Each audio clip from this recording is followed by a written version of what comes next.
orang yang menolak terbuka, tidak mau dan memusuhi, berlawanan dengan Muhammad, itu juga ada. Lah, orang yang menolak secara terbuka, ini namanya kafir. Jadi kafir itu istilah politik. Gitu loh. Kafir itu istilah politik. Munafik juga istilah politik.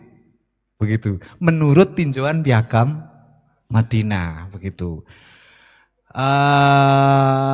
Misalnya di ayat-ayat Madaniyah, ayat-ayat Madaniyah mulai Al-Baqarah, Nisa, Ali Imran dan seterusnya sampai di turun yang terakhir, ada riwayat yang turun terakhir itu adalah Idza Jaa Nasrullah itu.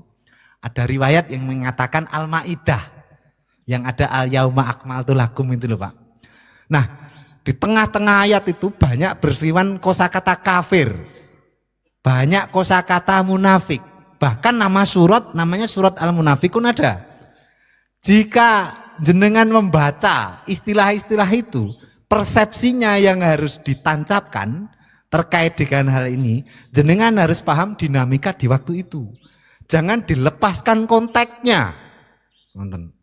Dicomot, dicupuk kafir tok, dengan ngecap-ngecap wong. Ini salah ini. Salah itu Pak. Gitu loh. Secara penggunaan istilah tidak taat konteks. Paham ya? Itu kafir. Nah, orang yang setia, berjanji setia ikut dalam Piagam Madinah itu, itulah yang disebut dengan muslim. Jadi muslim pun juga istilah politik. Jenengan agamanya apa? Islam. Inna dina indallahil Islam. Lah,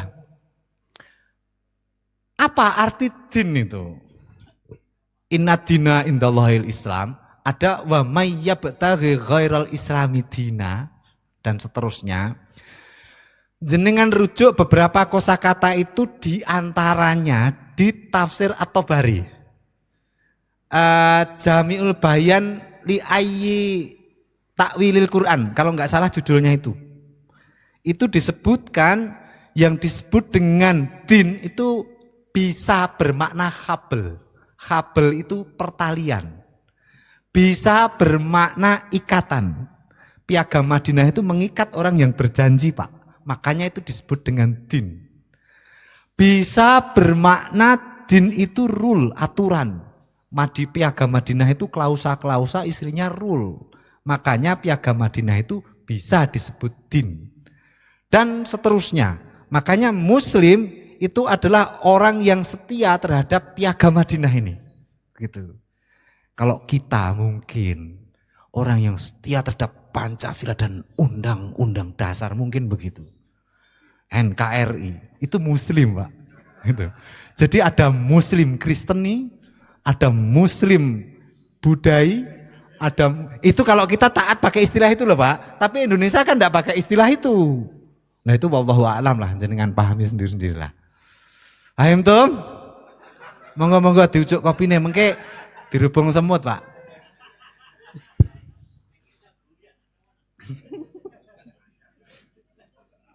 Iya, jaim kula Pak.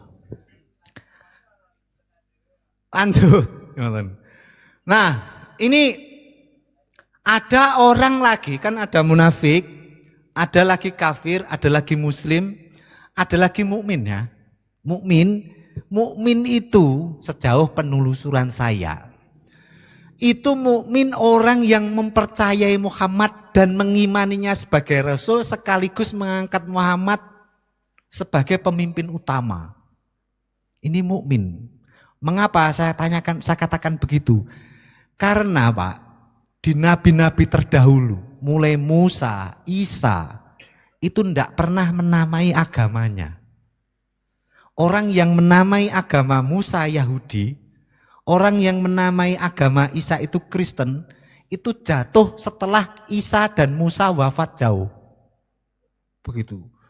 Jadi makanya orang-orang yang disebut dengan mukmin dalam konteks pada waktu ini rukun iman belum ada Pak. Rukun iman ada 6, ngoten. Kodok kodar ngono. Jenengan bayangne to Pak.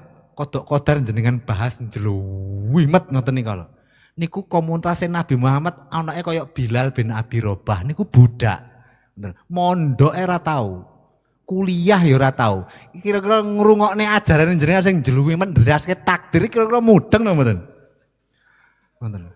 Bilal paling wong akhir-akhir kok padha pinter-pinter no. Aku sahabat Nabi lho ora dong. Kira-kira. Takdir adalah bla bla enek mualak mubrom ada ngono. Akeh ngono. Terus engko enek maneh sih apa kae? Aliran-aliran ngono ya, Mu'tazilah ngono kae. Allah itu ada yang namanya sifat itu bagian dari zatnya, ada yang di luar zatnya.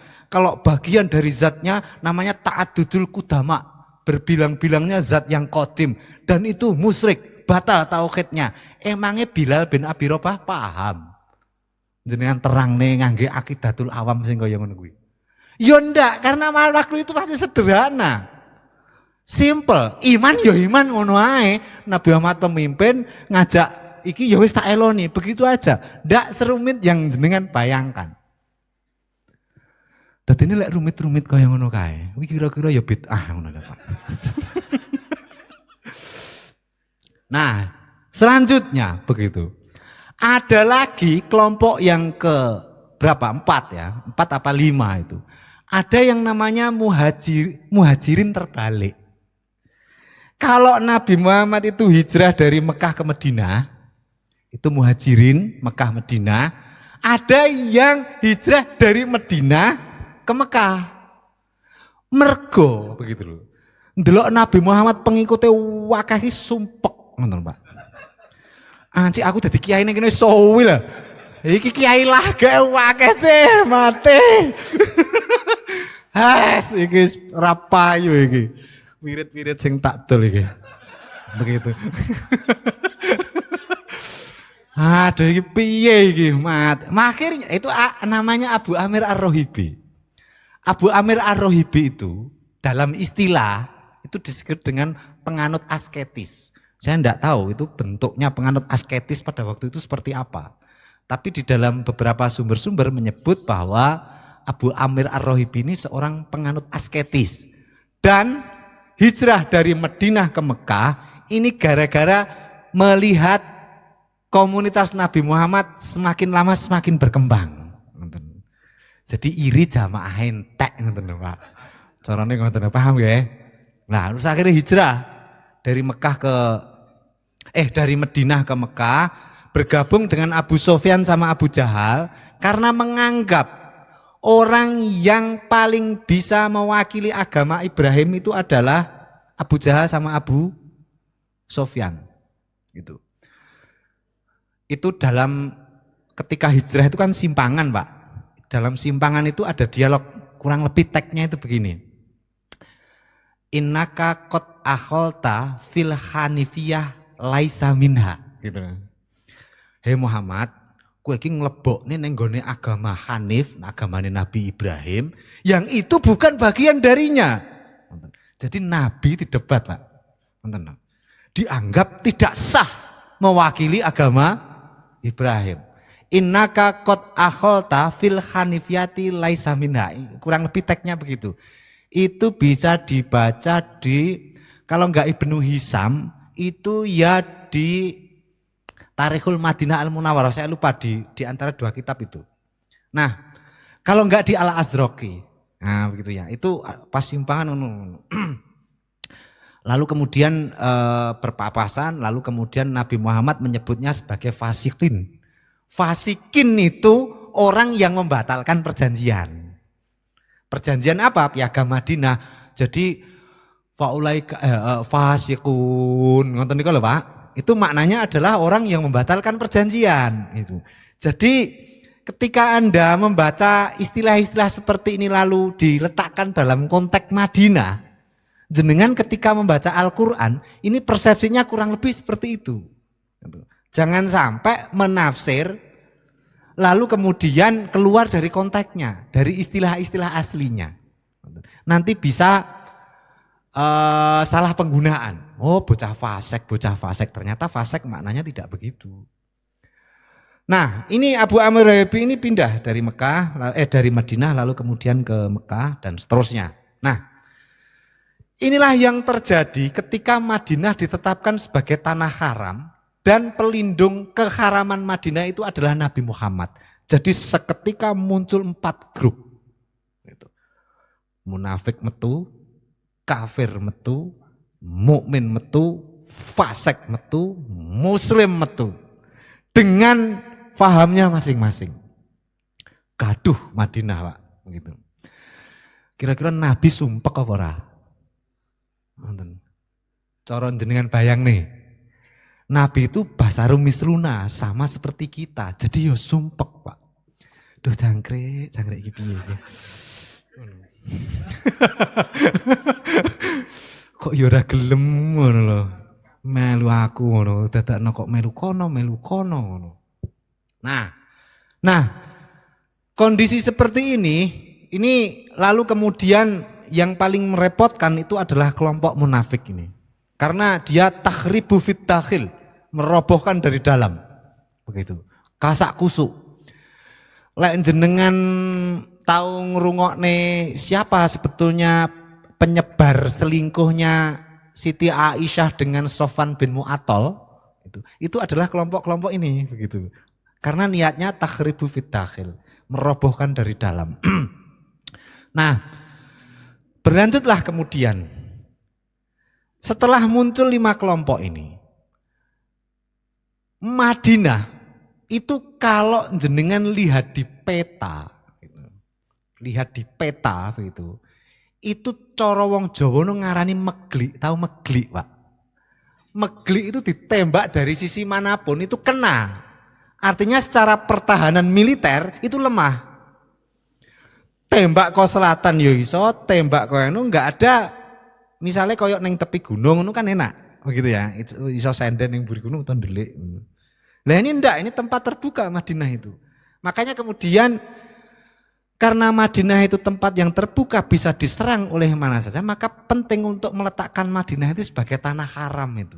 Tanah yang terlindungi. Maka haram dalam pengertian Madinah itu pengertiannya adalah politik. Bukan keharaman terkait teologi atau situs. Itulah yang membedakan Madinah dengan kota haram yang lain. Kalau Mekah disebut kota haram, ada situs Ka'bahnya. Itu biasanya kalau ada situsnya yang dominan itu adalah ritual. Haji kan ritual. Itu di Mekah. Lalu di Yamamah itu ada khautoh itu, sayyid-sayyidnya itu sebagai, dia juga dikenal sebagai orang yang agamawan juga. Ada juga situs Nadron, gereja tadi. Itu juga ciri khas ritualnya kuat. Tapi beda dengan Madinah. Ciri ritualnya tidak ada. Nah ini kesempatan Pak, sing aras-arasan ngibadah Pak. Nabi Muhammad itu politisi Pak Iki cara rada aras-arasan salat ngono. Nah, begitulah sak karep jenengan wis. Ngoten nggih. Nah, lalu kemudian begitu, ciri dari keharaman Madinah itu terlindungi dan itu kesannya kesan politik yang sangat kuat untuk melindungi Madinah itu. Kenapa kok butuh dilindungi? Karena Muhajirin dan kelompok Ansor yang putus asa tadi, yang mencari juru damai tadi. Ini loh sebetulnya yang dilindungi oleh Nabi itu. Jika ada orang yang luar yang ingin bergabung di kemudian hari, boleh, tapi dengan syarat mereka harus setia terhadap piagam Madinah ini. Dan ciri setianya satu, bayar zakat. Jadi zakat pada konteks itu ciri kesetiaan, ciri bergabung kepada piagam Madinah. Paham ya? Paham. Nah, berlanjut. Lalu kemudian setelah Madinah ini lokasi yang coro Jawa ngarani meglik, ditinggil dari manapun bisa, secara pertahanan militer itu juga mengkhawatirkan, maka kemudian apa yang dilakukan oleh Nabi Muhammad, strateginya untuk melindungi Madinah ini, membuat ekspedisi militer. Ini harus dibuat ekspedisi militer ini untuk melindungi Madinah ini. Begitu. Suku-suku yang luar sing lemah-lemah yang kono dijak bergabung. Masuklah suku Usyairah, masuklah suku Buat, masuklah suku Kinanah, bla bla bla bla bla bla bla dan seterusnya sampai akhirnya se-Arab. Ketika Nabi Muhammad wafat di akhir hayatnya tahun 632. Begitu ceritanya itu. Nah, yang terjadi kemudian begitu. Yang terjadi kemudian ketika Nabi Muhammad mengajak bergabung suku-suku itu, ada Usyairah, Buat, Kinanah dan seterusnya. Dilalah, Pak nih. Dilalah. Nabi Muhammad ini mengutus salah seorang sahabatnya, itu namanya siapa itu? Abdullah bin Jakhas. Kakangane Ali Barab itu siapa itu? Ya itulah Abdullah bin Jakhas. Nanti dicek kalau nama saya salah menyebutkannya. Dia disuruh ke Nakhlah. Nakhlah itu cedeke Mekah, lore titik begitu, di Nakhlah.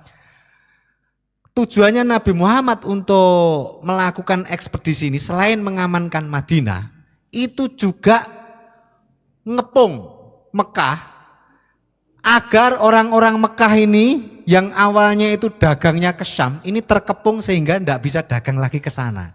Jadi kayak boikot, kayak blokade gitu Pak. Blokade ngono ya kowe arep dodol liwat kono lho Pak Rijal bagian naklukne mriko Pak Rijal ngono. Lho iki si arep dodol ning gone pasar Bulu. Pak Waras bagian naklukne ngono Waras. Sehingga orang Mekah mau lewat itu enggak berani. Begitu loh. Enggak berani karena dikepung ini. Nah, inilah salah satu pertahanan pada waktu itu ekspedisi militer. Nah,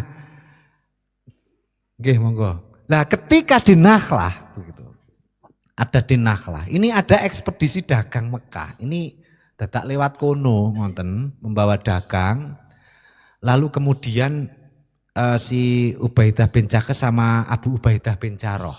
Abu Ubaidah bin Jarrah itu jago gelut Pak itu Pak, itu jago gelut begitu, ketemu madek ngonten.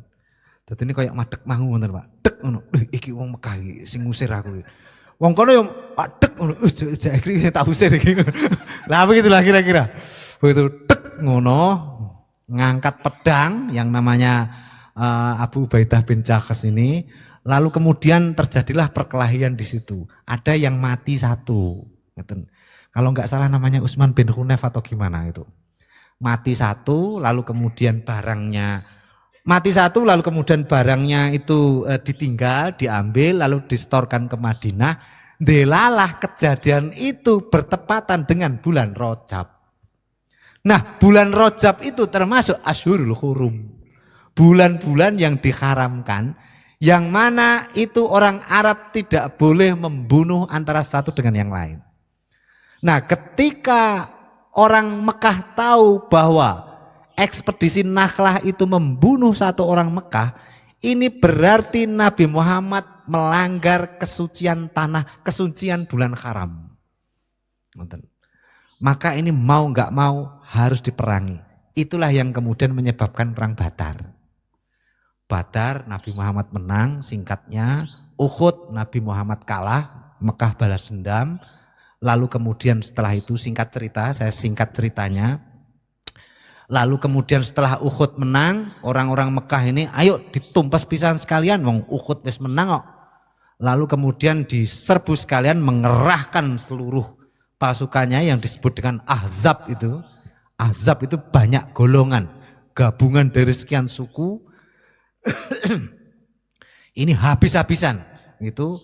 Lalu kemudian di Khandaq itu menang, lalu setelah Khandaq menang perjanjian Hudaibiyah. Setelah perjanjian Hudaibiyah itu lalu perang Khaybar, Hudaibiyah dilanggar, lalu kemudian terjadi perang di Mekah, orang Mekah lari ke Hunain, terjadi perang Hunain, di Hunain, nah ini, di Hunain ini umat Nabi Muhammad itu akeh Pak, karena sebelum itu melewati Amul Wufud, akeh ngoten meh sa-Arab, ngoten lho. Mesa Arab. Lah orang-orang yang di Khaybar yang diserbu pada waktu perang Khaybar. Itu orang-orang Yahudi itu lari ke wilayah Yerusalem, meminta suaka politik kepada Kaisar Heraklius. Begitu. Nah, Kaisar Heraklius itu karena informasi dari Yahudi ini mempersiapkan pasukan karena melihat ini tumbuh negara baru yang kelak bisa menjadi ancaman jika tidak segera ditaklukkan. Nah, dari situ pasukan dari Heraklius ini dipersiapkan untuk pemberangkatan perang menuju ke penaklukan Madinah. Nah, dari sini telik sandi Nabi Muhammad. Pada waktu itu Nabi Muhammad ada di Hunain, mencium bau itu. Kurang lebih ceritanya, singkat katanya, hei Nabi Muhammad, Bizantium mendengar tentang berdirinya negara Madinah, kalau kita tidak mempersiapkan, maka kemudian kita akan dilumatkan oleh Heraklius. Dari sini sampean. Dari sini Nabi Muhammad mempersiapkan pasukannya untuk berangkat menuju perang melawan Bizantium itu, yang nanti akhirnya menjadi perang Tabuk. Nah, di dalam berangkat perang ini, orang Mekah itu tahu Pak, Bizantium itu kuat. Gitu loh. Dan dia negara yang besar tahu. Jadi orang Arab membayangkan Bizantium itu kayak kita hari ini membayangkan Amerika. Karena pada waktu itu Bizantium itu negara adikuasa. Jadi melihat Bizantium orang Arab pada waktu itu sama dengan kita melihat Amerika di hari ini. Sangat adikuasa. Nah, karena mau perang melawan adikuasa, ini enek sing budal, enek sing gak. Inilah yang melatar belakangi turunnya lakot ja'akum itu. Lakot ja'akum rasulun min anfusikum fa in tawallau gitu loh. Fa'in tawalau bla bla bla bla dan seterusnya jenengan artinya dewi. Enek sing megah tawalau berpaling, fakul hasbi Allah, maka katakanlah Muhammad, cukuplah Allah yang akan menjadi wakilnya. Lalu kemudian Nabi Muhammad berangkat, enek gak enek tak pasrah nek. Sik ngombe wedang sik.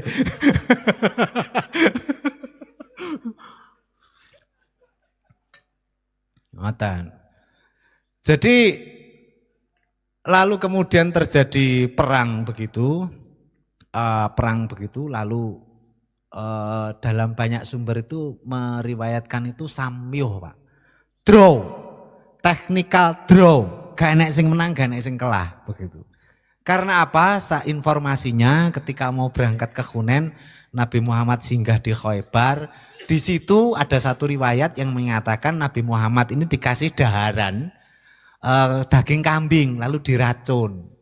Yang ngasih racun itu namanya Zainab binti Harisah, bukan Zainab binti Jahkes loh ya.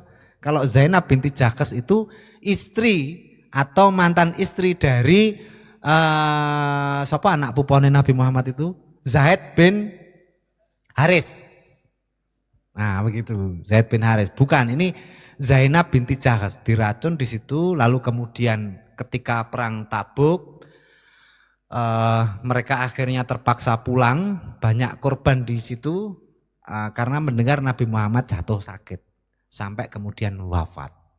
Nah, di sini bisa kita pahami bahwa haram di dalam hal ini adalah maknanya terlindungi. Jadi Madinah yang haram itu Madinah yang terlindungi. Melindunginya ada pemimpin utama namanya Nabi Muhammad. Agar orang-orang ini punya keterikatan melindungi, dibuatlah piagam Madinah. Orang yang setia pada piagam Madinah ini namanya Muslim. Orang yang menolak kafir. Orang yang menerima tapi kasak kusu itu namanya munafik. Orang yang membatalkan perjanjian namanya fasik. Dan seterusnya sampai Nabi Muhammad wafat, itulah arti dari Madinah yang haram. Maka saya menyebutnya Madinah sebelum adanya Islam itu wilayah yang profan. Profan itu penuh peperangan, tak terlindungi.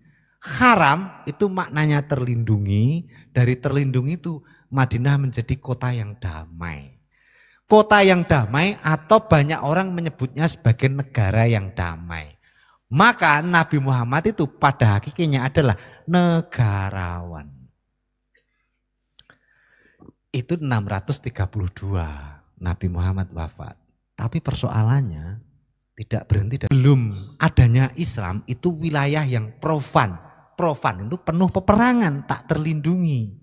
Haram itu maknanya terlindungi, dari terlindungi itu Madinah menjadi kota yang damai. Kota yang damai atau banyak orang menyebutnya sebagai negara yang damai. Maka Nabi Muhammad itu pada hakikatnya adalah negarawan. Itu 632 Nabi Muhammad wafat. Tapi persoalannya tidak berhenti dari situ, Pak. Ada pelanjutnya, namanya Khulafaur Rasyidin. Di Khulafaur Rasyidin ini, apakah masih bertahan apa yang dirintis oleh Nabi Muhammad ini? Kira-kira bertahan apa enggak? Sebelum jawab, saya tak nyumet rokok dulu.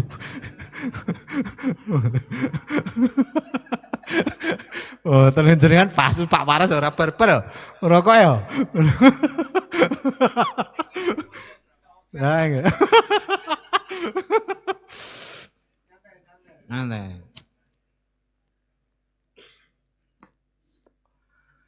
Nah, lalu kemudian ini Nabi Muhammad wafat tahun 632, sudah jenengan baca itu di beberapa kitab sirah. Itu yang terjadi pada waktu itu adalah terjadi musyawarah di Balairung, Sakifah Bani Sa'adah, kan begitu. Nah, yang terjadi begitu ada calon-calon ini, Pak, begitu. Calon-calon ini. Calon pertama itu yang ingin mendeklar sebagai penerus Nabi Muhammad ini Sa'ad bin Ubadah. Sa'ad bin Ubadah itu dari suku Khazraj. Suku Khazraj itu Yatahawat, Arab yang menjadi Yahudi, begitu. Asli Madinah, begitu. Penduduk asli. Calon presiden ini. Kayak TSTS, ngoten. Tim suksesnya antara lain Ubay bin Ka'ab dan sahabat-sahabat Ansor lah, begitu. Wes, Aus gak terima. Aus juga punya calon, namanya Ubay bin Ka'ab kalau nggak salah. Wes, wong loro ki gelut, ngoten. Aku sik pleng. Pada waktu itu belum ada undang-undang pemilu. Juga belum ada, wah Pak sing turun ngurusi pemilu napa? KPU, belum. KPU rong enek, kartu pemilih ya rong enek, broker ya rong enek, Pak. Ngoten. Dadine ngono wis aku dan seterusnya berkelahilah di waktu itu di Balairung Sakifah Bani Sa'adah itu. Mendengar itu, ini sahabat-sahabat senior Quraisy, ini masih di rumahnya Nabi Muhammad. Nabi Muhammad masih baru di wafat ya, karena ya mungkin dikafani dan seterusnya lah begitu. Lalu kemudian mendengar ada pembawa berita ini ke situ, itu bahwa ada perkelahian di Sakifah Bani Sa'adah antara suku Aus dan suku Khazraj. Lalu kemudian menyusullah Abu Bakar, Umar ke sana. Ali sik ngopeni jenazah di situ, begitu. Nah, jangan lupa pertarungan rivalitas itu berlangsung kalau nggak salah ingat seminggu. Jadi ini kok iki rapat terus esok kepilih, no mboten Pak. Jadi ngomong ngeyel-yelan itu seminggu di Sakifah Bani Sa'adah. Si Sa'ad bin Ubadah nyalon, Ubay bin Ka'ab nyalon, muncul calon baru, yaitu dari Quraisy itu dua. Yang pertama adalah Abu Bakar, yang kedua Ali bin Abi Thalib. Abu Bakar isunya adalah orang yang paling tua, senior. Sanias nataini fil ghor, orang yang kedua dari dua orang yang berada di Gua Sur ketika dikejar oleh pasukan Mekah. Sanias nataini fil ghor, itu isunya. Ada juga yang mengisukan bahwa Abu Bakar ini harus terpilih itu orang yang menggantikan imam sholat ketika Nabi wafat. Kok Nabi wafat? Nabi sakit. Nah, yang terakhir ini isu yang terakhir. Ali bin Abi Thalib, Pak. Dia mengusung satu isu, isunya adalah isu Ahlul Bait. Disitulah pertama kali muncul istilah Ahlul Bait. Di mana itu? Di Sakifah Bani Sa'adah. Yura iso no Abu Bakar, yo aku no Ahlul Bait. Zuriyah gitu. Begitu. Bakar ke Bani Taim, Bani Taim nak, bukan Taim, Taim tak yakmim, Taim begitu, dari Bani Taim, Umar dari Bani Adi begitu. Lalu si Ali ini dari Bani Hashim begitu. Jadi satu bani dengan Nabi Muhammad. Makanya isunya Ahlul Bait itu enggak mau saya. Ya, saya yang harusnya paling Ahlul Bait saya ini begitu loh. Nah, ada buku yang menjelaskan tentang orang yang pertama kali mengklaim Ahlul Bait atau istilah Ahlul Bait pertama itu muncul itu di bukunya Khalil Abdul Karim. Judulnya Al-Quraisy minal Qabilah ila Daulah. Itu di situ di halaman pertama jelas Ali bin Abi Thalib orang yang sangat berambisi yang waktu itu mengusung isu Ahlul Bait. Itu di bukunya Khalil Abdul Karim. Bisa dicek niku Pak. Niku di-download saged niku Pak. Nah, pada waktu itu ngonten. Iki masalahnya Ali bin Abi Thalib kali Sayyidina Abu Bakar itu kan kalah senior. Sing ngandani sapa? Ngonten. Yang ngandani Ali bin Abi Thalib bin Rangeyel ae Ahlul Baitnya itu adalah Abu Ubaidah bin Jarrah.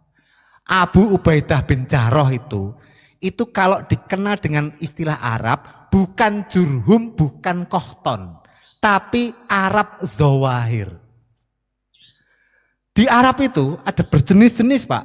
Ada Kohton, ada Jurhum, ada Butoh, ada Zawahir. Zawahir itu adalah orang-orang yang berada di luar lokasi haram Mekah. Itu namanya Zawahir. Di antara suku yang singgah di Zawahir ini adalah Abu Ubaidah bin Jarrah ini. Baninya Bani Amr. Nah, ini dikandani ambek si Abu Ubaidah bin Jarrah.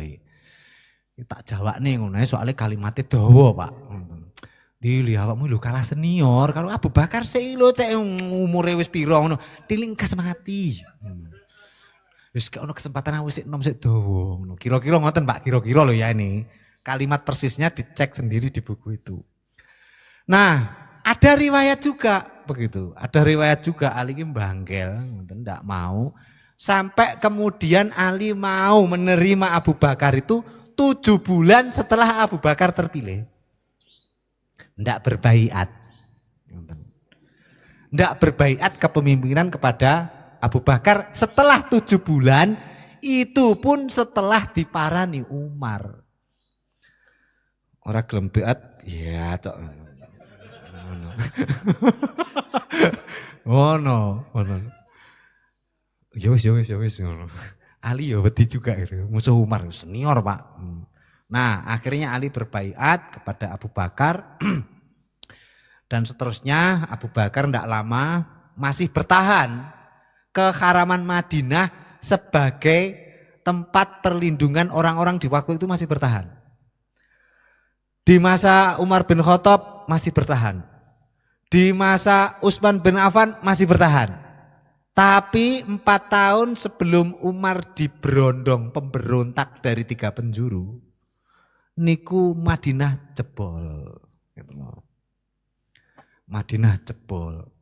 Karena pada waktu itu begini Pak, sistemnya itu begini. Niki sampai jam piro sik.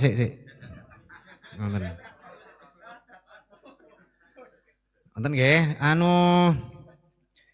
mboten kan enten tanya jawab enten nggih? Nggih, sik tak tutukne sampai kan bedah buku niku toh, berarti kan sak entek toh. Ngoten. Nah, ketika Abu Bakar naik gitu, Al-A'imah min Quraisyin biasalah. Nahnu a'imah wa antum muzara. Kami pemimpin, kamu orang Yahudi Ansor, Yatahawat. Itu adalah para menteri. Gitu. Tapi yang paling mencengangkan itu khotbahnya Umar. Lek mboten salah kutip, itu di kitabnya Al-Mas'udi, judulnya Murujud Dhahab. Itu Umar bilang begini. Wallahi la tardo al-arabu antuk marukum mangkanat fihim an-nubuwah. Karo ita itu. Demi Allah, orang Arab tidak mau kamu perintah selagi Nabi kita Muhammad itu dari Arab. Jadi, nah ini penegasan terakhir Pak dari Umar ini. Makanya orang-orang Yatahawat itu mau. Nah, Murujud Dhahab kata Az-Zahabi itu, kata si Al-Mas'udi itu, inilah pidato terakhir Umar yang kemudian Yatahawat itu mau. Wallahi la tardo al-arabu antuk marukum mangkanat fihim an-nubuwah itu. Nah, lalu kemudian yang terjadi saat bin Ubadah tidak mau beat itu dibunuh akhirnya, padahal itu orang yang jasanya sangat besar.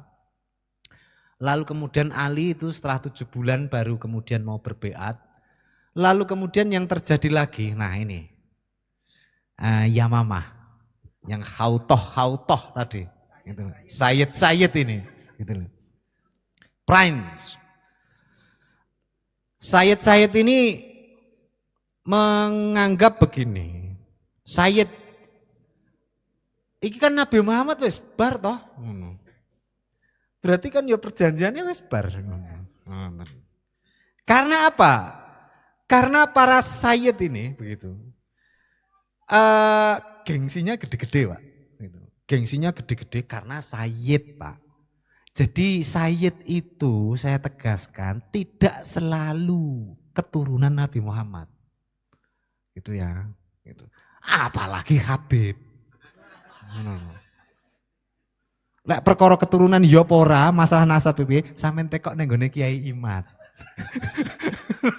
Ojo teko aku, kuwi sing duwe kitabe dheke, ngoten lho. Ngurutne kowe iki 500 tahun jeda, lalu muncullah si namanya Isa Al-Muhajir, iku teko Yai Imad ae, ngono. Nah, saya tidak sedang membahas itu. Saya sedang membahas bahwa di Yamamah itu ada sayyid, di mana ketika Abu Bakar As-Siddiq itu mendeklar sebagai penerus politik, kepemimpinan politik, bukan penerus agama ya. Penerus kepemimpinan politik penjaga tanah haram, bukan penerus agama. Karena kalau penerus agama, Nabi Muhammad itu sudah nabi terakhir. Jadi tidak ada lagi tambahan-tambahan. Nah, lalu kemudian kelompok Yamamah ini pertama kali orang yang mendeklar untuk tidak setuju terhadap si Abu Bakar. Ini 3 nabi palsu itu, yang disebut di dunia Islam nabi palsu. Karena apa? Yang namanya siapa ini? Musailamah itu Pak. Musailamah itu pun jenengan bayangnya kuwendung ngoten Pak. Ini pinter Pak Musailamah itu. Bahkan itu ya. Musailamah ini mengklaim juga mendapatkan wahyu.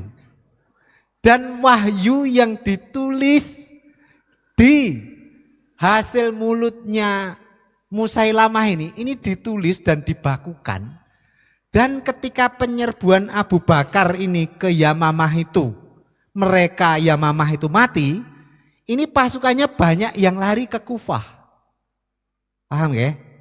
Yang ketika mereka nanti lari ke Kufah, mereka nanti menjadi pasukannya Ali bin Abi Thalib. Mengapa kok mau menjadi pasukan Ali bin Abi Thalib? Karena Ali bin Abi Thalib menikahi salah satu dari suku di Yamamah yang kemudian melahirkan anak yang namanya Muhammad bin Al-Hanafiyah. Imut mboten? Mboten. Ada Muhammad bin Al-Hanafiyah. Niku hasil pernikahan Ali dengan salah satu di situ dari suku di Yamamah itu. Lalu kemudian ini lari ke Kufah setelah diserbu oleh nanti menjadi pasukan Khawarij. Jadi Khawarij itu sisa-sisa pelarian dari pasukan Yamamah. Khawarij ngertos nggih? Khawarij ngertos nggak? Kok orang patek mudeng gitu? Khawarij. Ada Khawarij, ada Mu'tazilah. Jenengane roe ahlu sunnah lho. Ngono. Gue paling weruh maneh Nahdlatul Ulama. Ada Pak yang namanya Khawarij. Itu loh Pak yang di barisan Ali. Lalu kemudian setelah itu memboikot, lalu membunuh Ali. Itu namanya Khawarij. Orang yang keluar dari barisan Ali itu Khawarij. Itu asal usulnya adalah orang-orang yang pelarian dari Yamamah ini. Yang mereka itu pasukan dari salah satunya yaitu si Musailamah yang ketika lari ke sana itu masih membawa kitabnya Musailamah dan dibaca sehari-hari. Jadi pada waktu itu Quran itu ada Quran, ada versi wahyunya Musailamah dan dibaca bersamaan di Kufah. Halo saudara-saudara yang beriman. Dan itulah yang menjadi pasukan Ali bin Abi Thalib. Kelak ketika Ali bin Abi Thalib menjadi khalifah yang keempat yang perang melawan Muawiyah begitu. Yamamah menolak bergabung. Lalu kemudian setelah Yamamah menolak bergabung ditumpas, setelah itu Abu Bakar memikirkan perluasan lagi. Mengapa kok memikirkan perluasan lagi? Karena yang namanya Arab yang disebut bangsa Semit. Tak jelasnya bangsa Semit. Bangsa Semit ki apa? Duduk Bahar bin Semit ya. Waduh niku keturunannya Abu Jahal. Semit niku ngeten. Ada Nabi Nuh alaihi salam. Nabi Nuh niku punya anak 3. Yang pertama namanya Ham. Ham itu kalau di dalam kitab itu Ham. Ada yang namanya Sam. Ada yang namanya Yaf. Itu. Yaf ini menurunkan ras namanya Yafitik. Sam ini namanya menurunkan ras Semitik. Ras Semitik itu Arab itu antara lain. Lalu ada ras namanya Ham, namanya Hamitik. Saya menduga Heraklius itu rasnya ras Hamitik. Ras Hamitik. Nah, ras Semitik ini terbagi-bagi Pak. Yang saya katakan tadi, ada Arab Batoih atau Butoh, ada Arab Doahir, ada Arab Jurhum, Musta'robah, ada Arab Kohton, ada A'robi. A'robi itu mengacu kepada Badui. Dalam istilah modern ada penelitian lagi, muncul yang namanya Arab Felik sama Arab Petra. Arab Petra itu Arab yang berdiam di wilayah Mesir, daerah-daerah Mediterania. Itu Arab Petra. Ada yang namanya Arab Felik. Arab Felik ini Arab yang di luar tanah Petra ini. Nah, karena Arab itu banyak, ras Semit itu banyak, maka kemudian yang dilakukan oleh Abu Bakar itu mencoba menaklukkan wilayah-wilayah yang diduduki oleh Arab, baik itu Petra ataupun Felik, yang masih dalam kekuasaan Bizantin. Paham ya? Masih dalam kekuasaan Bizantin. Nah, akhirnya Abu Bakar itu mengirim 11 ekspedisi militer. Gitu. 11 ekspedisi militer. Selain ekspedisi militer yang ke Yamamah tadi. Yamamah itu 2 kali Pak. Yang pertama yang diutus adalah Abu Ubaidah bin Jarrah, neng kalah. Lalu diutuslah Khalid bin Walid, menang. Setelah itu mengirim 11 ekspedisi ke Kufah, itu Sa'ad bin Abi Waqqas. Terus enten 11 Pak, saya enggak hafal.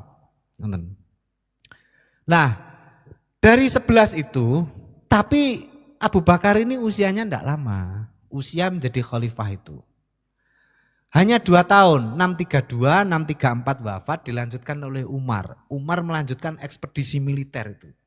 Mesir takluk.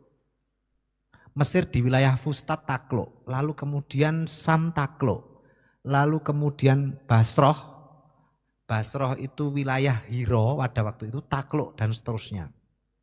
Nah, takluk ini saya katakan tadi, tanda takluk itu adalah bayar zakat.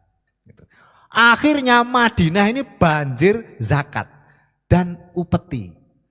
Nah, karena ini takluk itu sebagian karena perang, juga banjir ghanimah.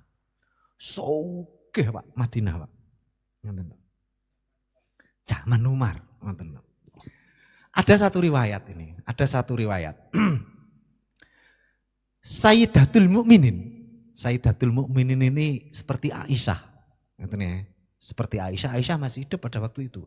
Fatimah sudah wafat. Sayyidatina Aisyah atau Tuan Putri Aisyah ini pada waktu itu ada yang namanya gaji bulanan. Gaji bulanan ini cara gaji bayangkari lah. Gaji bulanan, bisaroh, salari. Nah itu saya membacanya bukan dari sumber primer. Jadi saya tidak tahu apakah ini valid apa tidak. Begitu. Itu gajinya per bulan 12.000 dirham. 12.000 dirham itu sebanyak apa? Kan ngeten. Jadi ngeten Pak. Di Madinah itu nanti di masa pemerintahan dinasti Umayyah kan diserbu.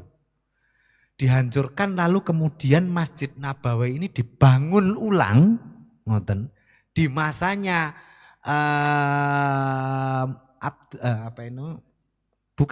dibangun ulang di masanya Marwan bin Hakam, bapake Abdul Malik bin Marwan. Itu menghabiskan dana untuk membangun masjid itu 6.000 dirham. Iki bangunnya piye aku gak mudeng, tapi enteke 6.000 dirham. Gaji bulanan Aisyah itu 12 dirham. Kira-kira akeh ora? Oh, akeh Pak. Lah, istri-istri yang di bawah Aisyah, Hafsah, putrine Umar bin Khattab, lalu kemudian Maria Kiptiah, Siti Sofiah dan seterusnya. Ini separuh dari gajinya Siti Aisyah. Ini coro neng kerajaan Mojopahit Pak. Ini wilayah Sabto Prabu. Nonton ya. Dong ora. Sabto Prabu ini orang yang coro garis yang ngonten sejajar karo para raja-raja iki. Ini jenenge Sabto Prabu. Ini gajinya sakmono Pak. Nonton dibayangkan Aisyah pasca meninggalnya wafat ki mlawarat ngono mboten Pak. Soge-soge Pak di masa Umar ini. Nonton. Nah, lalu kemudian banjir upeti, Umar mengeluarkan kebijakan. Setiap Amsor itu pada waktu itu ada 6. Kufah, Basrah, Mesir, lalu kemudian daerah Arab Selatan, Kufah, Basrah, Mesir, Madinah sendiri, lalu kemudian Syam, lalu kemudian Yamamah. Yamamah kan setelah ditaklukkan tadi dibuat Amsor. Umar mengeluarkan kebijakan bahwa setiap Ansor diberi kewenangan untuk memperluas wilayahnya tanpa meminta izin ke khalifah di Madinah. Lah ini awal persoalannya. Awal persoalan di sini. Akhirnya Mesir pada waktu itu gubernurnya adalah Abdurrahman bin Auf. Ini mengembangkan wilayahnya Mesir ke wilayah barat. Ada Fustat, ada Hyderabad dan seterusnya, saya nggak hafal itu. Lalu kemudian Syam ini sampai ke Anatoli, Antioch itu. Lalu kemudian Kufah ini sampai ke Afghanistan. Itu wilayah di masa itu. Nah, banjir upeti lagi. Tambah kaya, jadi di masa Utsman bin Affan itu kaya. Sangat kaya, saking kayanya muncul isu nepotisme itu. Muncul isu nepotisme, pada waktu itu belum ada alat untuk ngecek informasi secara cepat Pak. WA nggih dereng enten, ngoten Pak. Android nggih dereng enten. SMS nggih dereng enten, ngoten. Apa neh radio orari. Ngoten iki Pak Andre mesti paham orari no Pak. Ganti ngoten niku lho Pak. Belum ada Pak. Jadi sik telepati. Basiroh. Umar nyapa itu delok muka Safa. Kira-kira. Nah, akhirnya begitu muncul isu begitu, konfliklah di antara para sahabat ini muncul ketika pemberontakan itu. Wa akhiru dakwahum, akhirnya si Utsman terbunuh. Setelah Utsman terbunuh, lalu kemudian Ali mendeklar untuk menjadi khalifah yang keempat, tapi Madinah tidak mendukung. Madinah tidak mendukung, Syam tidak mendukung, Mesir tidak mendukung, yang mendukung hanya Kufah. Makanya Ali memindah pusat politiknya ke Kufah. Pusat pemerintahan dipindah ke Kufah, lalu kemudian perang Siffin dan seterusnya, sampai kemudian dinasti Umayyah berdiri. Pertanyaannya, dinasti Umayyah berdiri, pusat politik berubah ke Syam. Setelah berubah ke Syam, apa yang terjadi di Madinah? Setelah pusat politik itu berpindah ke Kufah lalu ke Syam ini. Apa yang terjadi di Madinah ini? Nah, sik tetep haram kaya Nabi pora. Nah, gitu loh. Lah ini mulai enek menggok-menggoke, ngoten. Sebelum membahas menggok, nyumet rokok dhisik.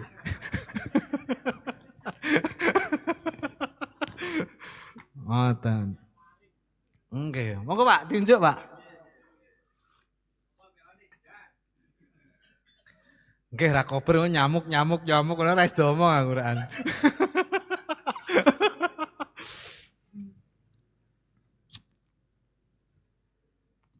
Nah, yang terjadi di Madinah ini sumbernya berbeda. Kalau sudah masuk Madinah, setelah pusat politik ke Syam, itu sumber kitabnya berbeda. Itu sumber kitab yang bisa diakses di dalam hal ini. Ada suatu kitab yang menurut saya penting untuk dibaca.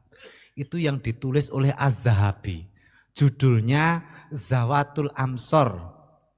Amsoru Zawat. Mengkira jenengan ngersakake kula kirim PDF. Amsoru Zawat itu.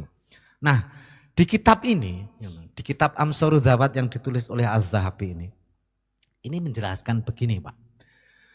Di Madinah pada waktu itu mulai muncul yang namanya khaujah. Khaujah ngertos nggih? Khaujah itu kayak khalakoh begitu loh. Khalakoh ngoten. Lah khalakoh ini berada di banyak masjid di Madinah. Pada waktu itu masjid di Madinah setelah wafatnya Nabi Muhammad itu dicatat di Tarikhul Madinah Al-Munawwarah itu ada kurang lebih sekitar 15. Di masa Nabi Muhammad hadir di Madinah, itu masjid sudah ada di sana sekitar 10 buah masjid. Jadi orang Yahudi di Madinah menyebut tempat ibadah mereka pada waktu itu namanya juga masjid. Jadi masjid ki dudu istilah wane sampean tok Pak, ngono lho. Wonten Pak Waras, jadi lek itikaf sok ya ning gereja ngono lho Pak, wonten.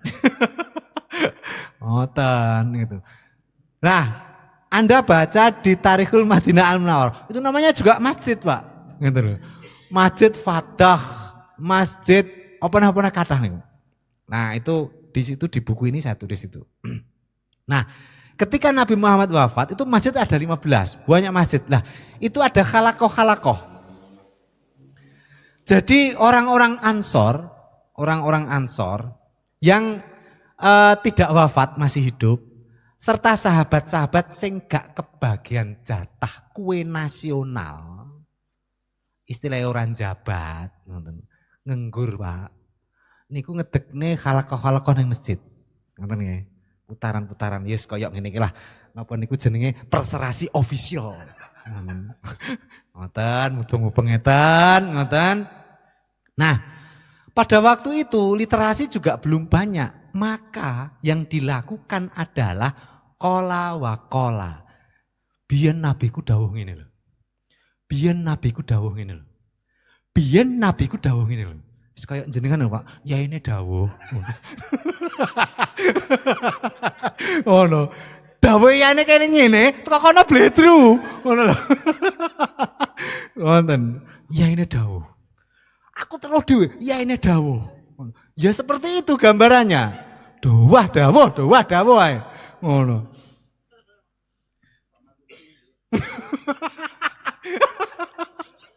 Ngono. Dawuh ae. Ngono. Lah itu banyak. Lah ada yang mencatat, itu salah satu yang mencatat itu adalah Anas bin Malik. Niku lho Pak, hadisnya Anas bin Malik niku lho. Al-Muwatta itu. Kenapa kok Anas bin Malik mencatat?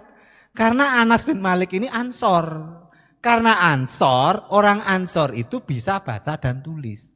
Kenapa kok orang Ansor bisa baca dan tulis?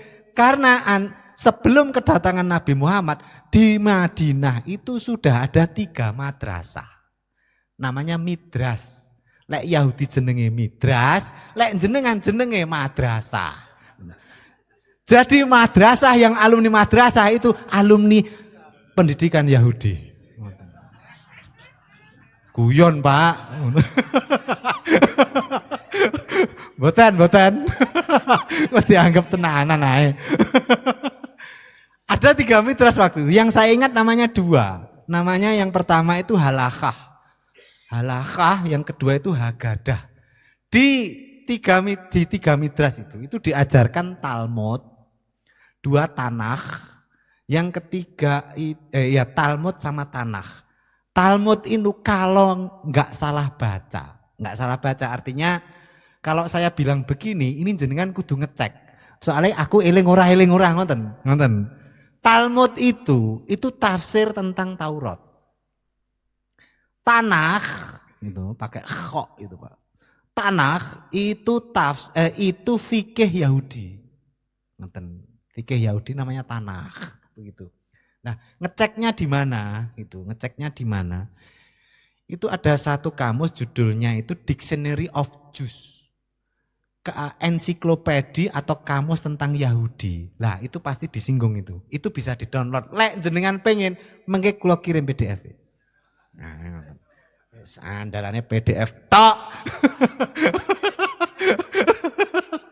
Ada Dictionary of Jews itu, Dictionary of Jews atau kamus tentang Yahudi. Lah itu ada Tanakh, itu ada Talmud begitu. Makanya orang-orang Ansor itu terbiasa baca tulis menulis begitu.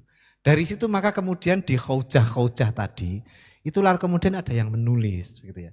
Ada yang menulis dari dawuh. Biyen Nabi Muhammad dawuh.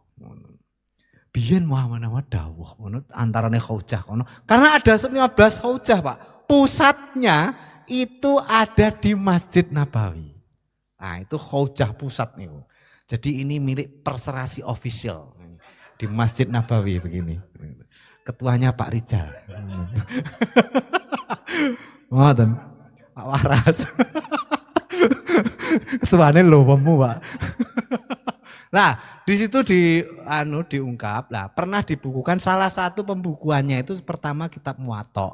Itu yang karya itu sampai kepada kita. Ada lagi yang ditulis oleh Ibrahim As-Son'ani. Karya Ibrahim As-Son'ani ini sayangnya tidak sampai ke kita. Kenapa? Karena dibakar. Cerita pembakarannya adalah cerita penyerbuan penaklukan Madinah. Wis niki mboten sah kula critakne dawa, ngoten. Dibakar ngono ae. Ada karya lagi itu yang ditulis oleh Abban bin Affan. Abban bin Affan ini anake Utsman bin Affan dari istri Nailah binti Farafasah. Niku jenenge Abban bin Affan. Niki juga nulis tentang kitab sejarah. Tapi karyanya tidak sampai kepada kita. Yang sampai kepada kita itu adalah Muwatta itu. Jadi Anas bin Malik, lalu kemudian dari Anas bin Malik ini diteruskan oleh Syihabuddin Az-Zuhri, diajarkan oleh Syihabuddin Az-Zuhri. Lalu dari Syihabuddin Az-Zuhri ini dilanjutkan lagi oleh Sab'atu Fuqaha'il Madinah. Inilah muncul pakar fikih Madinah yang disebut dengan 7 pendekar fikih Madinah. Namanya Sab'atu Fuqaha'il Madinah. Itu bisa dilihat di Amsarud Dawat, bisa dilihat di banyak sumber. Sopo ae itu paling detail yang membahas ini adalah Ibnu Sa'ad. Tabaqatul Kubra, jilid yang kedua. Nah, itu jenengan cek di sana nama-nama ini. Karena nama-namanya antar beberapa riwayat itu kadang-kadang tidak sama, Pak. Riwayat iki ngomongnya iki mlebu, riwayat iki kok ora mlebu, ngoten. Nah, itu antar riwayat berbeda-beda, ngoten. Nah, dari sab'atu fuqaha'il Madinah ini, 7 pendekar fikih Madinah. Itu ada yang paling dominan. Namanya Sa'id bin Musayyab. Itu disebut dengan Sayyidut Tabi'in. Niki mantune Abu Hurairah.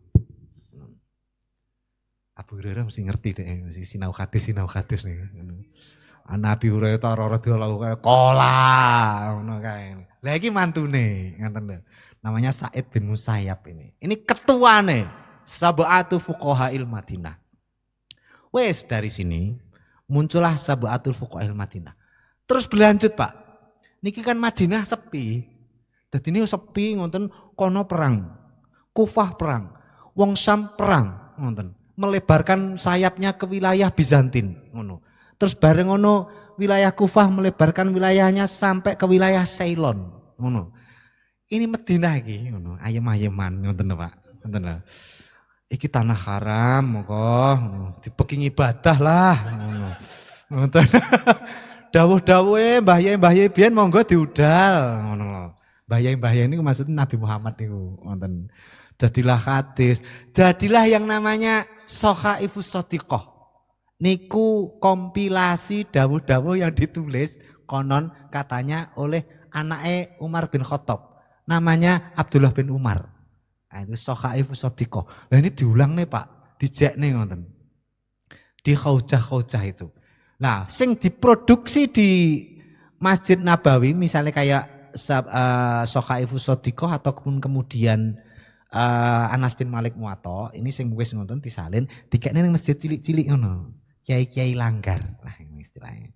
Kiai-kiai langgar ngono ngaji dan seterusnya lah. Nah, tradisi ini yang memunculkan yang namanya Sab'atu Fuqaha'il Madinah. 7 ahli fikih Madinah. Ada Sa'id bin Musayyab, ada Sulaiman bin Yasar, ada Khorijah bin Zaid sing kula hafal 3 niki. Ngoten. Nah, berlanjut, tidak hanya ini.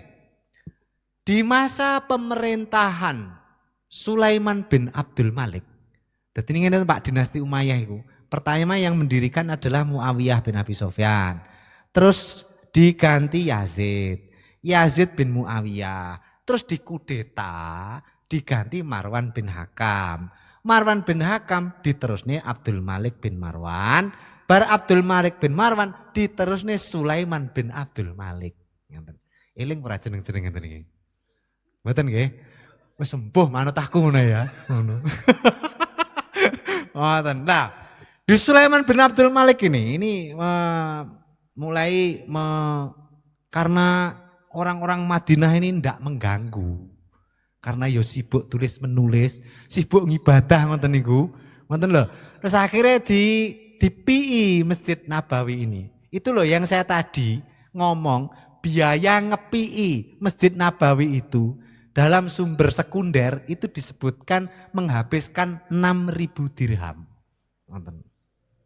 Lah niki di PI ngoten wis kowe diskusi sing penting ora ganggu pemerintahanku ngoten. Jadi di Madinah itu dari awalnya pusat politik menjadi model keagamaan. Ning tidak hanya berhenti di situ, Pak. Ngonten. Muncullah lagi, ngonten. Muncullah lagi. Di mana di Madinah itu mulai muncul situs, namanya situs Makbaroh. Kuburan-kuburan korban perang Uhud kan dikubur ten mriku. Namine Baqi. Kan ngoten, Baqi Gharqad itu. Nah, ada satu kitab yang itu ditulis oleh Samhudi Wafaul Wafa bi Akhbari Daril Mustafa itu menyebutkan. Mulailah muncul di situ hadis-hadis tentang ziarah kubur.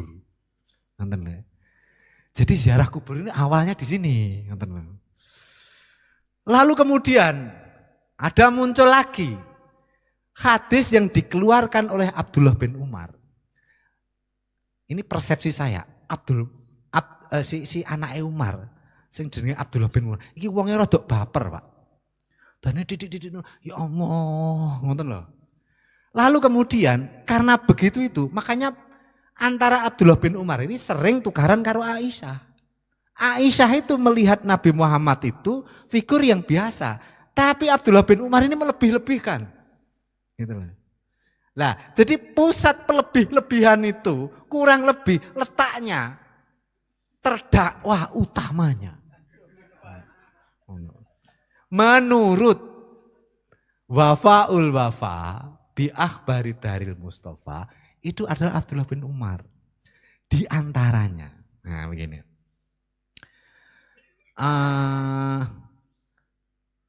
Manzaro Madinah walam yazur qabri fakot jafani. Kurang lebih teksnya begitu. Siapa yang berkunjung ke Madinah tapi tidak mengunjungi kuburanku, maksudnya kuburan Nabi Muhammad. Fakot jafani, dia sungguh telah berbuat keras kepadaku. Hadis riwayat Abdullah bin Umar. Muncul lagi.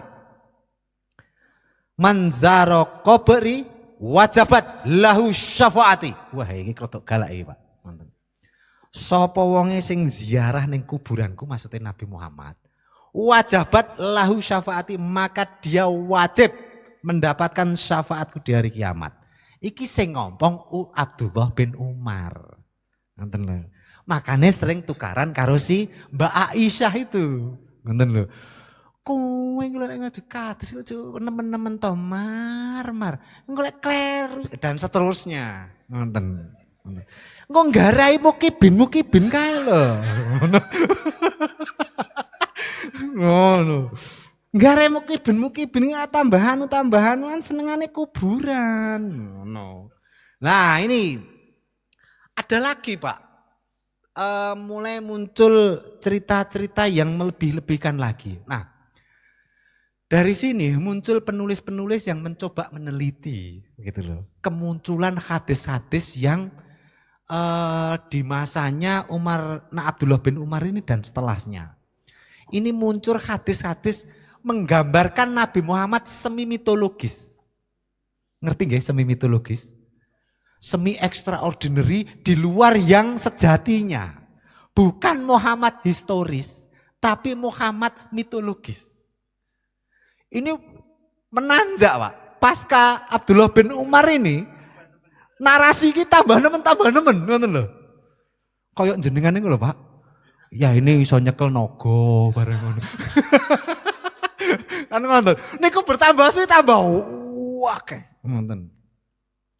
Nah, muncul juga tafsir-tafsir itu Wang Syakot Komar itu loh. Nabi Muhammad lahir, itu bulan itu biyen pecah. Pikirane lho, bulan pecah ya, apa ya goncang ya. Kan itu bagian dari keseimbangan alam. Tapi zaman semono, Pak, urung paham satelit kira-kira. Jadi ngonekne bulan pecah itu ya gampang ae. Kan urung enek Apollo 77 itu, Pak. Nah, menanjak lah gitu. Muncul lagi. Nah, itu ada satu buku, Pak. Ini jenengan lek di yang meneliti begini-begini kemunculan Muhammad mitologis ini sumber-sumbernya penulis-penulis barat. Ngoten. Lek jenengan kerso tak kei PDF-e. Judulnya The Growth of Muhammad as a Legend. Tumbuhnya Muhammad menjadi seorang legenda. Begitu. Lah ini hadis-hadis ngonten kompilasinya itu salah satunya diawali dari Abdullah bin Umar ini. Ngonten. Lah muncul lagi nanti terkait juga di The Growth of Muhammad as a Legend itu. Termasuk narasi Isra Mi'raj. Ngonten. Ngonten. Termasuk ini begitu loh. Mi'raj itu. Mi'raj itu kan apa Pak? Sidratul Muntaha gitu. Nah ini penelitinya ini penelitinya enggak percaya itu. Enggak percaya saya sama Mi'raj ini. Makanya di Quran itu enggak ada Mi'raj itu. Yang ada Isra. Bla bla bla bla bla bla bla bla. Itu nanti jenengan sakit bahasa Inggris mau tak beri. Nonton. Tapi ya rada panas-panas ngonten. Timbang tak omongne aku kok iki enek rekamane to. Engko tak upload ngono kan ya dihujat aku. Wis sampean tak kei PDF, sampean waca ngono ae, ngoten. Paham nggih? Nah, terus Madinah ini. Nah, berkembang yang namanya narasi mitologis ini, lalu berkembang juga yang namanya kompilasi hadis-hadis. Karena pada waktu itu, pada waktu itu